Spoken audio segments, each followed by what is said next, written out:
Queridísimo Andrés Oppenheimer. Andrés, ¿cómo estás? Bienvenido. ¿Cómo pasaste este descanso? ¿Qué aprendiste? ¿Qué te dejó este descanso en un par de semanas, Andrés? Hola Fernanda, gusto en saludarte. Bueno, la verdad que no descansé mucho, salvo un día, 2 días que me tomé, pero estuve aquí aferrado a la computadora y a las cámaras. No he viajado, me he quedado aquí en Miami, pero chambeando, o sea, trabajando y siguiendo muy de cerca, Fernanda, todo lo que está pasando en Ucrania, porque es algo que Claro. realmente creo que está cambiando el orden mundial y que nos está afectando y nos va a seguir afectando a todos, ¿no? O sea, mucha gente cree, esto está pasando allá lejos, no nos va a tocar. Mentira. De una forma u otra nos está tocando a todos y nos va a tocar más. Por eso, Fernanda, creo que es tan importante lo que hacemos o lo que dejamos de hacer sobre Ucrania. Y te cuento que aquí en Estados Unidos y en Ucrania hay bastante decepción sobre la, la falta de solidaridad que ellos sienten, los ucranianos, de parte de muchos de nuestros países, y específicamente de los países más grandes de América Latina, de México, de Brasil, de Argentina.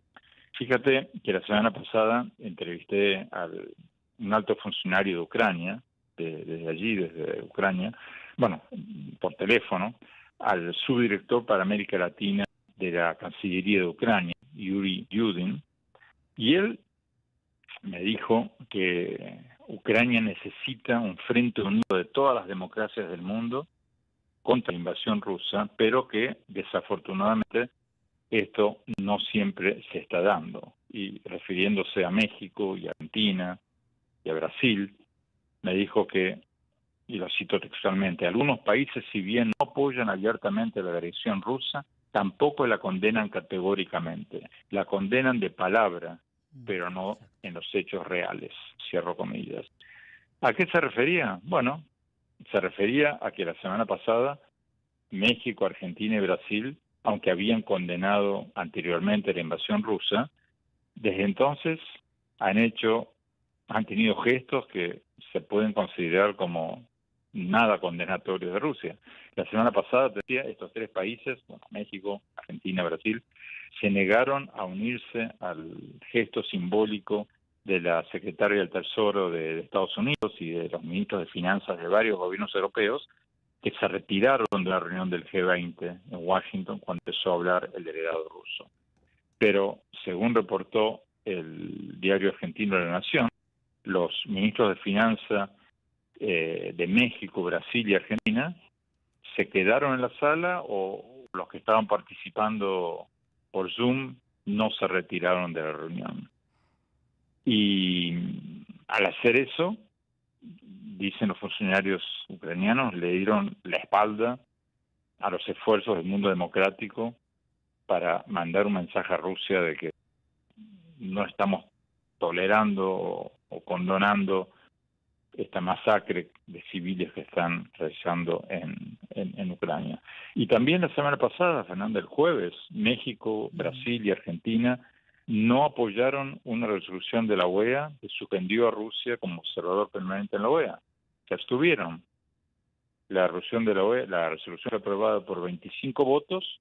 Y lo interesante, Fernanda, es que esto no es una cuestión de derecha e izquierda, porque bueno, México, el gobierno de México se ve como un gobierno de izquierda o de izquierda, lo mismo que el de Argentina. Brasil es uno de centro derecha o de derecha, pero fíjate que el gobierno de izquierda de Chile, el gobierno de izquierda de Perú, tuvieron una actitud, a mi juicio, mucho más valiente. O sea, no se abstuvieron, votaron a favor de la suspensión de Rusia porque consideran que es una una cosa, o sea, imperdonable en el siglo XXI que un país invada otro.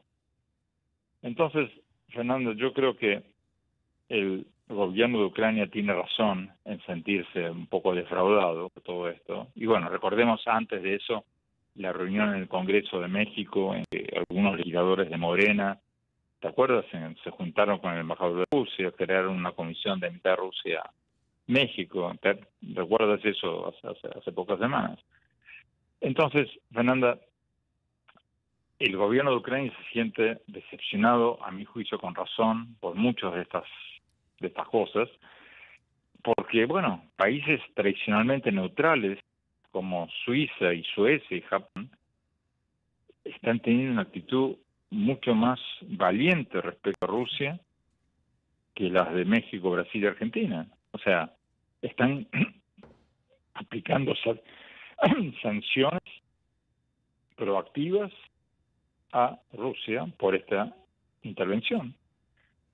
Fíjate, entonces, Fernanda, concluyendo, sí, sí, adelante. es que quería darte este dato a todos del Fondo Monetario Internacional, que la economía de Ucrania, Andrés, perderá el 35% de su valor en este año 2022 por la guerra, Andrés. Sí, sí. Y uno puede decir que México tiene una política, como dicen algunos funcionarios mexicanos, de no intervención. Bueno, para mí eso es un argumento ridículo, porque, o sea, ¿qué mayor intervención en los asuntos internos de otro país existe que una invasión militar de 190.000 tropas a un país vecino, democrático y soberano? O sea, más intervención que lo que ha hecho Rusia, imposible. Entonces, yo creo realísticamente, Fernanda, que nuestros países en América Latina tienen muy poca, relativamente, relación comercial con Rusia y también con Ucrania. El tema acá no son las sanciones comerciales, son las sanciones, aunque sean simbólicas, para mandar un mensaje al pueblo ruso de que no estamos convalidando esta masacre, esta ocupación, esta invasión. Entonces, cuando yo le pregunté al embajador Yudin, al subdirector para América Latina de la Cancillería de Ucrania, concretamente, ¿qué quieren ustedes que hicieran los países como México, como Brasil, como Argentina? Y me decía, cosas que mandan un mensaje: suspendan acuerdos de ciudades hermanas, suspendan acuerdos culturales, suspendan acuerdos deportivos, partidos de fútbol. Todo eso manda un mensaje al pueblo ruso en momentos en que Putin le está diciendo a los rusos que todo el mundo en desarrollo está con él, está con Rusia. Porque cada vez que México se abstiene, como se abstuvo en la OEA, o cada vez que México no se une a un boicot y sale de una reunión, como ocurrió con la reunión del G20 en Washington, bueno, cada vez que pasa eso, es otra oportunidad en que Putin le puede decir al pueblo ruso: ven, esto es una agresión de Estados Unidos, nadie en el mundo de los países en desarrollo acompaña, están todos con nosotros. Entonces, aunque México hizo lo correcto en sumarse a los 140 y pico países que condenaron la invasión rusa en las Naciones Unidas, hay que ser consecuente. Si uno condena, tiene que, por lo menos, creo yo, tomar medidas simbólicas para expresar esa condena. Tocas temas muy importantes. Una cosa es el dicho, una cosa es pertenecer a una lista, querido Andrés, y la otra es tomar acciones en relación a pertenecer a esa lista. Me parece que hay una distancia importante, ¿no? Sí, como te decía al principio, estamos entrando en un nuevo orden internacional donde están los países amigos de Rusia y los no amigos. El propio Putin sacó una lista de los países no amigos de Rusia, donde figuran, por supuesto, Estados Unidos, los europeos, Japón, Corea del Sur, pero no figura México. O sea que Putin sigue considerando a México un amigo de Rusia.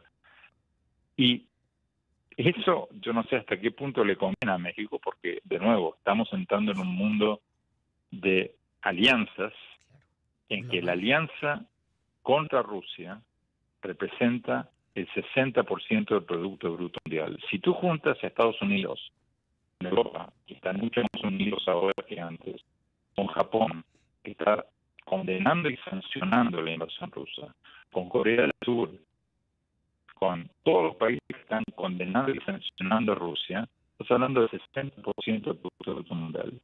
Rusia representa el 3% de la economía mundial y después de las sanciones probablemente va a representar 2% o menos. Si tú sumaras a Rusia con China, suponiendo, si quieres pensar que China se va a unir a Rusia, cosa que yo no creo que ocurra, porque China tiene mucho más comercio con Occidente que con Rusia, pero en el supuesto caso hipotético de que China hiciera una alianza militar con Rusia, eso representaría el 18% del Producto Bruto Mundial. Entonces, desde un punto de vista puramente material, económico, ¿de qué lado de la ecuación quieres estar? ¿Quieres comerciar con el 60% o quieres comerciar con el 18%? Andrés, antes de despedirnos, quería pedir tu opinión en relación al tuit y tenemos un minuto y medio, al tuit que envía Andrés Manuel López Obrador, que dice el día de ayer: celebro el triunfo del presidente Emmanuel Macron. El pueblo francés volvió a ponerse cerca en los oídos para no escuchar el canto de las sirenas. No, volvió a ponerse cera, perdón. El pueblo francés volvió a ponerse cera en los oídos para no escuchar el canto de las sirenas. Optó por su legado histórico: libertad, igualdad y fraternidad. Mucho ayudó mi amigo Melencón. Bueno, Fernanda, yo comparto la alegría de que haya ganado Macron. Me parece que va a ser mucho mejor para Europa, para el mundo, para Francia, que Marine Le Pen. Ahora, lo que no entiendo es cómo el presidente López Obrador habla todos los días de la no intervención, pero apoya candidatos en todas partes antes y después de ser electo. Entonces, seamos coherentes. Si vamos a hablar de la no intervención, cosa que yo creo es una excusa, un concepto que muchos políticos usan para su propio fin, pero lo usan muy hipócritamente, entonces seamos coherentes. Por eso, cuando el presidente López Obrador apoya a Evo Morales en Bolivia, o apoya a Castillo en Perú, o apoya a Macron, no, ok. Pero entonces que no hable de no intervención, cuando alguien critica a México. Pues te mando un abrazo, mi querido Andrés, que te sigan Oppenheimer A en tus redes, que siempre es un deleite y siempre aprendemos contigo. Vamos, hasta siempre, como dices, mi querido Andrés. Gracias, Fernanda. Abrazo. Abrazo fuerte.